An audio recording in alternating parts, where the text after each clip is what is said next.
இந்தக் கதையை நீங்கள் கேட்டுக்கொண்டிருக்கும்போது உங்கள் வீட்டின் கதவுகள் அனைத்தும் சரியாக பூட்டப்பட்டிருக்கிறதா என்று ஒருமுறை சரிபார்த்துக் கொள்ளுங்கள். ஏனெனில் சில கதவுகள் வெளியே இருப்பவர்களை தடுப்பதில்லை, உள்ளே இருப்பவர்களை வெளியே விடாமல் இருக்கவே பயன்படுகின்றன. வெளியே மழை பெய்து கொண்டிருந்தது. அந்த சத்தம் காதுகளுக்கு ஒருவித அமைதியை தந்தாலும் மனதிற்குள் ஏதோ ஒரு இனம் புரியாத நடுக்கத்தை விதைத்துக் கொண்டே இருந்தது. இரவு மணி சரியாக 2.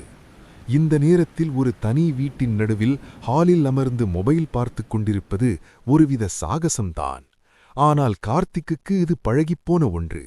அவன் ஒரு ஃப்ரீலான்ஸ் டிசைனர் என்பதால் அவனுடைய உலகம் எப்போதும் இரவில்தான் விழித்திருக்கும்.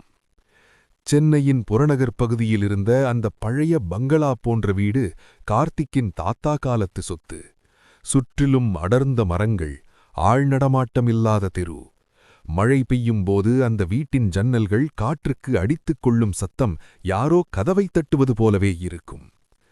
கார்த்திக் சோஃபாவில் சாய்ந்து கொண்டு தன் ஐபோனில் ஒரு புதிய ப்ராஜெக்ட் வேலையாக மூழ்கியிருந்தான். வீட்டில் அவன் மட்டும்தான். அவரது பெற்றோர் ஊருக்கு சென்றிருந்தனர். சரியாக 2:10 மணி இருக்கும். சமையலறையிலிருந்து ஏதோ ஒரு பித்தளை பாத்திரம் கீழே விழுந்து உருளும் சத்தம் கேட்டது. டம் என்ற அந்த சத்தம் நிசப்தமான அந்த நள்ளிரவில் ஒரு வெடிகுண்டு வெடித்தது போல எதிரொலித்தது. கார்த்திக் திடுக்கிட்டு நிமிர்ந்தான். பூனையாயிருக்குமோ என்று அவனது மனசாட்சி அவனுக்குள்ளேயே சமாதானம் சொன்னது. ஆனாலும் அந்த பாத்திரம் விழுந்த பிறகு அது தரையில் உருளும் சத்தம் நீண்ட நேரத்திற்கு நீடித்தது. அது யாரோ ஒருவன் தரையில் எதையோ இழுத்துக் கொண்டு போவது போல இருந்தது. கார்த்திக் எழுந்து சென்று பார்க்க துணிவில்லை. அவனது இதயம் இப்போது வேகமாக துடிக்க ஆரம்பித்திருந்தது. ஒரு 5 நிமிடம் அமைதியாகவே இருந்தது. மீண்டும் தன் போனை கையில் இழுத்தான். ஆனால் அவனால் வேலையில் கவனம் செலுத்த முடியவில்லை. அப்போதுதான் அவன் அதை உணர்ந்தான். அந்த பெரிய ஹாலில் ஏர் கண்டிஷனர் ஓடாத நிலையிலும் ஒரு குளிர்ந்த காற்று அவனது கழுத்து பகுதியில் பட்டது. யாரோ அவனது பின்னால் நின்று கொண்டு மிக மெதுவாக மூச்சு விடுவது போல ஒரு உணர்வு. அந்த மூச்சுக்காற்று அவனது காது ஓரத்தில் சூடாகப்பட்டது. கார்த்திக்கின் உடல் அப்படியே ஜில்லிட்டுப் போனது. அவனது கைகள் நடுங்கத் தொடங்கின. மெதுவாக, மிக மெதுவாக தலையை திருப்பி பின்னால் பார்த்தான். அங்கே யாரும் இல்லை. ஒரு இருண்ட நிழல் கூடத் தெரியவில்லை. சோஃபாவிற்கு பின்னால் இருந்த அந்த பெரிய நிலை கண்ணாடி அவனது உருவத்தை மட்டுமே காட்டியது. பயம்தான் நம்மை இப்படி யோசிக்க வைக்குது என்று தனக்குத்தானே தைரியம் சொல்லிக்கொண்டு மீண்டும் சோஃபாவில் அமர்ந்தான். ஆனால் அடுத்த சில வினாடிகளில் அவனது ஐபோன் டிங் என்று ஒலித்தது. ஒரு நோட்டிஃபிகேஷன். கார்த்திக் போனை எடுத்து பார்த்தான். அவனது இதயம் ஒரு கணம் நின்று துடித்தது. அது ஒரு வாட்ஸ்ஆப் மெசேஜ். அனுப்பியது வேறு யாரும் இல்லை, அவனது சொந்த நம்பரிலிருந்தே அந்த மெசேஜ் வந்திருந்தது. அவசரமாக அதை திறந்து பார்த்தான். அதில் ஒரு புகைப்படம் இருந்தது. கார்த்திக் அமர்ந்திருக்கும் சோஃபாவிற்கு பின்னாலிருந்து எடுக்கப்பட்ட புகைப்படம் அது. அதில் கார்த்திக் சோஃபாவில் அமர்ந்து போன் பார்த்துக் கொண்டிருப்பது தெரிவாகத் தெரிந்தது. யாரோ அவனது போனை ஹேக் செய்திருக்கிறார்களா, அல்லது யாரோ அவனது வீட்டிற்குள் மறைந்திருந்து அவனது போன் மூலமாகவே அவனுக்கு மெசேஜ் அனுப்புகிறார்களா? கார்த்திக் பயத்தில் கத்த நினைத்தான். ஆனால் குரல் வரவில்லை. அடுத்த மெசேஜ் வந்தது. ஏன் பின்னாடி தேடுற? நான் உன் சோஃபாவிற்கு அடியில்தான் இருக்கேன். கார்த்திக்கின் கண்கள் விரிந்தன. அவன் அமர்ந்திருந்த அதே சோஃபா. அவன் கால்கள் தரையில் ஊன்றியிருந்தன. அவனது கால் விரல்களுக்கு சில அங்குலங்கள் கீழேதான் யாரோ ஒருவன் பதுங்கியிருக்கிறான். மெதுவாக தன் கால்களை சோஃபாவின் மேல் ஏற்றிக்கொண்டான். தரையைத் தொடவே அவனுக்கு இப்போது மரணபயமாக இருந்தது. யார் நீ? வெளியே வா என்று கத்த முயற்சித்தான். ஆனால் தொண்டை வறண்டு போயிருந்தது.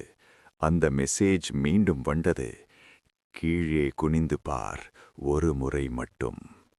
கார்த்திக் நடுங்கும் கைகளுடன் போனின் டார்ச் லைட்டை ஆன் செய்தான். சோஃபாவின் ஓரத்திலிருந்த இடைவெளி வழியாக தரையை பார்க்க மெதுவாக குனிந்தான். மழையின் சத்தம் இப்போது இன்னும் அதிகமாக கேட்டது. மின்னல் வெட்டிய அந்த ஒரு நொடியில் சோஃபாவிற்கு அடியில் அவன் கண்ட காட்சி அவனது வாழ்நாள் முழுவதும் மறக்க முடியாத ஒன்றாக மாறியது. அங்கே ஒரு மனித உருவம். ஆனால் அது மனிதனாகத் தெரியவில்லை. அதன் முகம் பாதி கருகியிருந்தது. அதன் கண்கள் மட்டும் அசாதாரணமாக பிரகாசித்தன. அந்த உருவம் ஒரு அகலமான பயங்கரமான சிரிப்பை உதிர்த்தது. அந்த உருவத்தின் கையில் கார்த்திக்கின் பழைய போன் ஒன்று இருந்தது. அந்த பழைய போனை அவன் சில மாதங்களுக்கு முன்புதான் தொலைத்திருந்தான். அந்த உருவம் தன் கையை மெதுவாக நீட்டி கார்த்திக்கின் காலை பிடிக்க முயன்றது. கார்த்திக் அலறிக்கொண்டே சோஃபாவை விட்டு குதித்து மெயின் கதவை நோக்கி ஓடினான். ஆனால் கதவு பூட்டப்பட்டிருந்தது. சாவியை தேடினான். அது சோஃபாவின் அருகில் இருந்த டீப்பாயில் இருந்தது. மீண்டும் சோஃபாவை நோக்கி பார்த்தான். இப்போது அந்த உருவம் மெதுவாக சோஃபாவிற்கு அடியிலிருந்து ஊர்ந்து வெளியே வந்து கொண்டிருந்தது. அதன் ஒவ்வொரு அசைவிலும் எலும்புகள் முறியும் சத்தம் கேட்டது. கார்த்திக் தைரியத்தை வரவழைத்துக் கொண்டு சாவியை எடுத்துக்கொண்டு கதவை திறந்து வெளியே மழையில் ஓடினான். இரவு முழுவதும் மழையிலேயே நனைந்து கொண்டு பக்கத்து தெருவில் இருந்த காவல் நிலையத்திற்கு சென்றான்.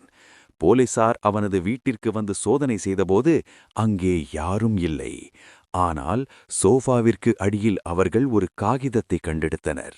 அதில் இப்படி எழுதப்பட்டிருந்தது: "நீ ஓகிவிட்டாய், ஆனால் உன் போன் இன்னும் என்னிடம்தான் இருக்கிறது. நீ எங்கு சென்றாலும் உன் கேமரா வழியாக நான் உன்னை பார்த்து கொண்டே இருப்பேன்." நண்பர்களே, உங்கள் வீட்டின் பழைய அறைகளையும் சோஃபாவிற்கு அடியையும் ஒருமுறை சோதித்து பார்த்துக் கொள்ளுங்கள். நீங்கள் மட்டும்தான் அந்த வீட்டில் இருக்கிறீர்கள் என்பதில் உங்களுக்கு அவ்வளவு நம்பிக்கையா? இந்த கதை உங்களுக்கு பிடித்திருந்தால் மஞ்சூஸ் லைவ் சேனலை சப்ஸ்கிரைப் செய்யுங்கள். அடுத்த த்ரில்லர் கதையில் சந்திப்போம்.